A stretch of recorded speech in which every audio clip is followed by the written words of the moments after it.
Good morning +1 class. हम chemistry का chapter 6 thermodynamics पढ़ रहे हैं। लास्ट लेक्चर में हमने कुछ बेसिक्स टॉपिक पढ़े थे। What is thermodynamics, system, surrounding के बारे में पढ़ा था। आज हम different type of system and mode of exchange of energy को स्टडी करेंगे। सबसे पहले thermodynamic state of the system and state functions. The system must be describe in order to make any useful calculations. जब भी हमें कभी किसी system को डिफाइन करना है, डिस्क्राइब करना है, तो हम क्या करते हैं, हमें उसकी प्रॉपर्टीज़ को कंसीडर करना पड़ता है। और सिस्टम की प्रॉपर्टीज़ क्या होती हैं? प्रेशर, वॉल्यूम, टेम्परेचर, इनके साथ वो कैसे वेरी करता है। सिस्टम जो रिएक्शन था उससे पहले कैसा था, चेंज से पहले कैसा था, बाद में वो कैसा हो जाता है, that is thermodynamic state of system. The state of thermodynamic system is described by its measurable और macroscopic properties। और उन्हीं के बेसिस पे हम क्या करते हैं, उसको सिस्टम को डिस्क्राइब करते हैं। जो वेरिएबल्स हैं हमारे प्रेशर, वॉल्यूम, टेम्परेचर, इनको स्टेट वेरिएबल्स या फिर स्टेट फंक्शंस बोलते हैं। क्यों? क्योंकि इनकी जो वैल्यू होती है वो डिपेंड करती है स्टेट ऑफ द सिस्टम के ऊपर। कैसे हमने सिस्टम अचीव किया उसके ऊपर डिपेंड नहीं करती है, बट कैसा है वो, सॉलिड है, लिक्विड है, गैसियस है, उसके ऊपर ये डिपेंड करती हैं। In order to completely define the state of a system, it is not necessary to define all the properties of the system, as only a certain number of properties can be varied independently। मतलब या तो हम pressure को very कर सकते हैं, या temperature, या वॉल्यूम, कुछ एक लिमिट तक ही हम कुछ प्रॉपर्टीज़ को वेरी कर सकते हैं। तो क्या है, सारी की सारी प्रॉपर्टीज़ जो होती हैं वो मिल के सिस्टम को डिफाइन नहीं करेंगी, अलग अलग से भी ये सिस्टम को डिफाइन कर सकती हैं। थर्मोडायनेमिक प्रोसेसेस, कैसे कैसे हमारे पास थर्मोडायनेमिक प्रोसेसेस होते हैं। First process is isothermal process. जहाँ पे वर्ड आइसो यूज़ होता है, आइसो का मतलब होता है कांस्टेंट, आइसोथर्मल, थर्मल मतलब टेम्परेचर। ऐसे प्रोसेसेस जिसमें टेम्परेचर क्या रहता है, कांस्टेंट रहता है। The type of processes in which the temperature of the system remain constant that are known as isothermal processes. Second है एडियाबैटिक प्रोसेसेस। एडियाबैटिक यूज़ करते हैं हम हीट के लिए। That means the type of processes in which there is no exchange of heat between system and surrounding. जहाँ पे system और surrounding के बीच में कोई भी हीट का एक्सचेंज नहीं हो रहा है, the type of processes are known as adiabatic processes. Third type of processes are isobaric processes. The type of process in which pressure of the system remain constant. Bar unit होती है pressure की। Again iso का मतलब है constant. जहाँ पे pressure constant रहता है, that type of processes are known as isobaric processes. Fourth type के प्रोसेसेस होते हैं आइसोकोरिक प्रोसेसेस। अगेन आइसो मतलब कांस्टेंट, कोरिक यूज़ करते हैं हम वॉल्यूम के लिए। तो आइसोकोरिक प्रोसेस हुए the type of processes in which volume of the system remain constant. Fifth type of processes are cyclic processes. Cyclic का मतलब क्या होता है, जिसमें क्या है, स्टार्टिंग एंड एंड पॉइंट क्या होते हैं, सेम होते हैं। When a system undergoes a series of changes and ultimately returns to its initial state, the processes are known as cyclic process।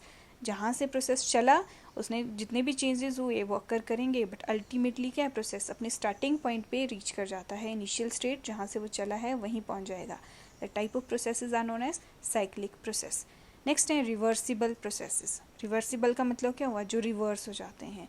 The processes which can be reversed at any stage of reaction, जिनको हम कभी भी reverse कर सकते हैं, कभी भी वापस एक स्टेट से दूसरी स्टेट में कन्वर्ट कर सकते हैं। और कन्वर्ट करने के लिए क्या कंडीशन चाहिए हमें, टेम्परेचर, प्रेशर, इनमें वॉल्यूम, इनमें चेंज लाना पड़ेगा। That means the type of processes which can be reversed at any stage of reaction by reversing the conditions such as temperature, pressure, etc. that are known as reversible processes। Last type के processes हमारे पास होते हैं irreversible processes या फिर irreversible reactions. ऐसे processes जिनको हम reverse नहीं कर सकते हैं, हम चाहे टेम्परेचर, प्रेशर की कंडीशंस को रिवर्स कर दें, बट ये रिवर्स नहीं होंगे reactions, processes. This type of processes are known as irreversible processes. Now the modes of exchange of energy between system and surrounding। Exchange of energy दो type से हो सकता है, या तो हीट एनर्जी के फॉर्म में या तो फिर वर्क के फॉर्म में। सबसे पहले हीट एनर्जी के फॉर्म में कैसे एक्सचेंज ऑफ एनर्जी होता है। हीट को हम डिनोट करते हैं क्यू से। अगर हीट जो है, दैट मीन्स क्यू जो है पॉजिटिव है, इसका मतलब है कि heat is transferred from the surrounding to the system. Surrounding से कहाँ गई हीट, सिस्टम की तरफ को गई। द टाइप इसमें क्या होता है, इन केसेस में क्या होता है, हीट जो होती है पॉजिटिव होती है। एंडोथर्मिक रिएक्शन जो होते हैं इस टाइप के रिएक्शंस होते हैं। Heat is negative if it is transferred from the system to the surrounding. और जब सिस्टम अपनी हीट सराउंडिंग को देता है उस केसेस में क्या होती है, हीट नेगेटिव होती है, यानी सिस्टम ने हीट को क्या किया है, रिलीज़ किया है। एक्सोथर्मिक रिएक्शन जो होते हैं वो इस टाइप के रिएक्शंस होते हैं। एज वर्क एनर्जी, मतलब हम एनर्जी को वर्क की फॉर्म में भी एक्सचेंज कर सकते हैं। जो वर्क की फॉर्म में ये सिस्टम एंड सराउंडिंग के बीच में एक्सचेंज होती है। जो वर्क होता है वो दो टाइप का होता है, एक होता है इलेक्ट्रिकल वर्क, दूसरा होता है मैकेनिकल वर्क। जो मैकेनिकल वर्क होता है उसको प्रेशर वॉल्यूम वर्क भी बोलते हैं और इसी को हमने स्टडी करना है। अब जो प्रेशर वॉल्यूम वर्क है वो दो टाइप से हो सकता है, that may be due to the expansion of gas और due to contraction of gas. या तो गैसेस क्या करेंगे, एक्सपैंड करेंगी, या तो वो कॉन्ट्रैक्ट करेंगे। सिर्फ दो ही हमारे पास कंडीशन है जिसमें वर्क डन होता है। तो हम पढ़ेंगे वर्क डन ड्यूरिंग एक्सपेंशन। क्या किया हमने, एक आइडियल गैस को कंसीडर किया और उसको एनक्लोज किया है एक सिलेंडर में। और सिलेंडर कैसा है, जो कि पिस्टन के साथ जुड़ा हुआ है। पिस्टन तुम्हारा सेम वैसे ही होगा जैसे एक सिरिंज होती है, सिरिंज में पिस्टन लगा होता है, अंदर क्या है, गैस फिल्ड है। और जो हमारे पास सिलेंडर है, सिलेंडर का एरिया ऑफ क्रॉस सेक्शन कितना है, ए है। अब क्या किया कि मान लिया वी वॉल्यूम हमने गैस की इस सिलेंडर के अंदर एनक्लोज की है, पी है प्रेशर। तो जो ये प्रेशर होगा that will be less than internal pressure of the gas. मतलब गैस के जो इनसाइड है, सिलेंडर के इनसाइड गैस है उसका प्रेशर ज़्यादा है और आउटसाइड प्रेशर क्या है, कम है। अगर अंदर प्रेशर ज़्यादा है तो क्या है, गैस की टेंडेंसी है बाहर आने की। तो गैस क्या करेगी, पिस्टन को बाहर की तरफ को मूव करेगी। अगर उसने बाहर की तरफ को मूव किया दैट मीन्स गैस क्या करेगी, एक्सपैंड कर दी। गैस एक्सपैंड हुई है दैट मीन्स उसने प्रेशर अप्लाई किया है। प्रेशर को हम कैसे डिफाइन करते हैं, pressure is force per unit area, that is F/A। अगर हम फोर्स की बात करें, थोड़ा रीअरेंज किया, force will be equal to pressure multiply by area. यहाँ मैंने आपको डायग्राम दे के रखा है। एक हमने गैस थी जिसको एनक्लोज्ड किया था एक सिलेंडर के अंदर। ये हमारा पिस्टन है। जो क्या हुआ, गैस ने जैसे ही एक्सपैंड किया, एक्सपैंड क्यों किया, क्योंकि अंदर प्रेशर ज़्यादा था, बाहर प्रेशर कम था। तो गैस ने एक्सपैंड किया और पोजीशन मूव कर गई जो पिस्टन थी उसकी DL। DL का मतलब पहले ये इस पोजीशन पे था, फिर ये ऊपर थोड़ा मूव कर गया तो इसकी पोजीशन क्या हुई, DL। DL हमारा चेंज कर रहा है, DL हमारा शो कर रहा है चेंज इन पोजीशन को। डी मतलब बहुत स्मॉल पोजीशन जो है इसकी चेंज हुई है। और जो गैस हमने एनक्लोज किया है उसका एरिया ऑफ क्रॉस सेक्शन कितना है, A. Suppose that as a result of expansion the piston moves outward through a distance DL। DL distance से वो क्या किया, आउटवर्ड एक्सपेंड हुई है तो वो आउटवर्ड बाहर की तरफ को मूव किया है।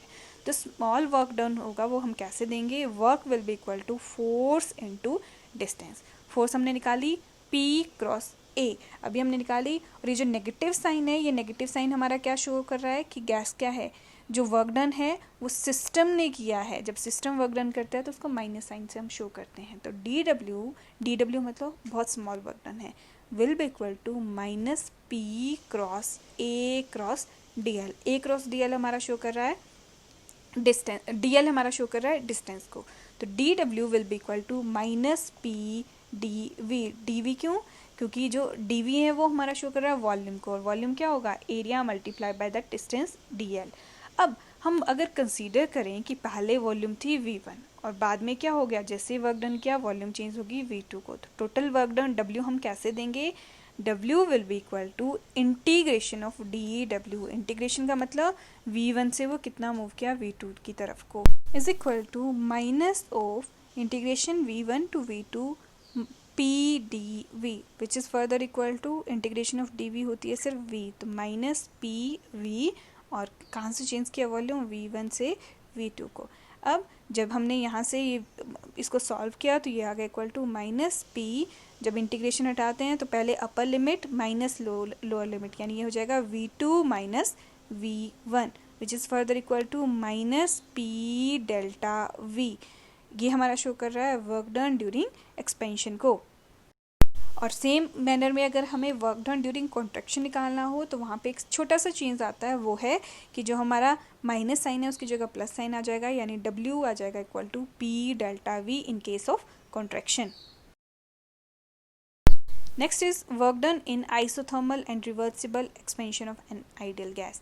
अब क्या है आइसोथर्मल, आइसोथर्मल का मतलब है टेम्परेचर हो गया कांस्टेंट और साथ में क्या है रिवर्सिबल एक्सपेंशन हो रही है आइडियल गैस की। तो क्या होता है टोटल वर्क डन हम कैसे देते हैं, W reversible is equal to minus of V initial to V final, इसको V1 से V2 भी लिख सकते हैं PdV।